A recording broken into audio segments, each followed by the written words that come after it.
మొదటి సమూయేలు గ్రంథము 1వ అధ్యాయము 5వ వచనం. హన్నా తనకు ప్రియముగా ఉన్నందున ఆమెకు 2 పాలు ఇచ్చుచూ వచ్చెను. యెహోవా ఆమెకు సంతు లేకుండా చేసెను. యెహోవా ఆమెకు సంతు లేకుండా చేసెను అంటే ఇక్కడ చూస్తే పిల్లలు లేకుండా చేశాడు దేవుడు అని రాయబడింది.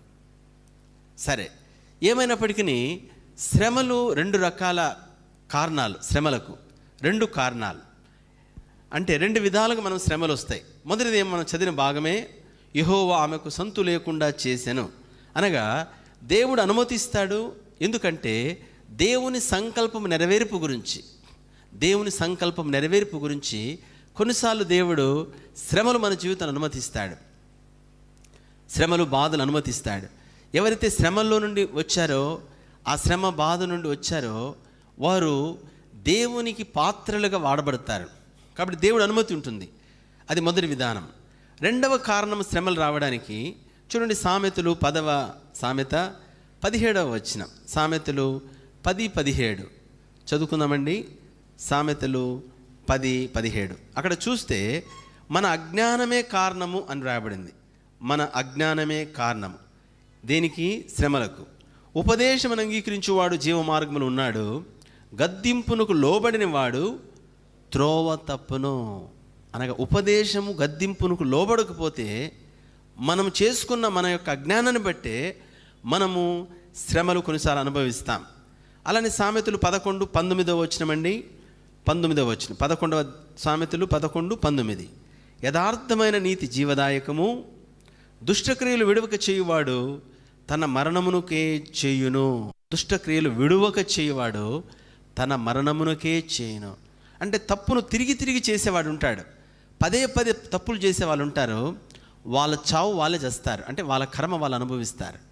అంటే మనము ఒక తప్పును పదే చేయడం ద్వారా మనం శ్రమలను తెచ్చుకుంటాం. తెలివిగలవాడు ఏమిటి? తెలివిగలవాడు తప్పులు చేస్తారు కొన్నిసార్లు. కానీ తెలివిగలవాడు ఏమిటంటే, ఓహో ఆ తప్పు చేశాను, ఇంక మళ్ళీ చేయకూడదు. అది తెలివిగలవాడి లక్షణం.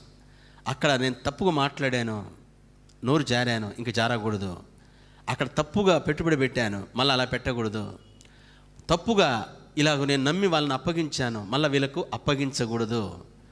తను పొరపాటు చేయించాము కానీ పొరపాటులో కొనసాగడు తెలివిగలవాడు. అదే చెప్తున్నాడు ఇక్కడ. ఏమిటంటే ఏమని? తప్పును తిరిగి చేయవాడు, దుష్టక్రియలు విడువక చేయవాడు తన మరణముకే చేయును. కాబట్టి తప్పులు చేసేవాడు పదే చేస్తున్నాడంటే కూడా తాను ఆ విధముగా శ్రమలు తెచ్చుకుంటాడు. అదే 14వ సామెత 15వ వచనం కూడా చూడండి. 14వ సామెత 15వ వచనం. జ్ఞానం లేనివాడు ప్రతి మాటను నమ్మును, వివేకైన వాడు తన నడతను బాగుగా కనిపెట్టును. జ్ఞానం లేనివాడు ఏమంటాడు?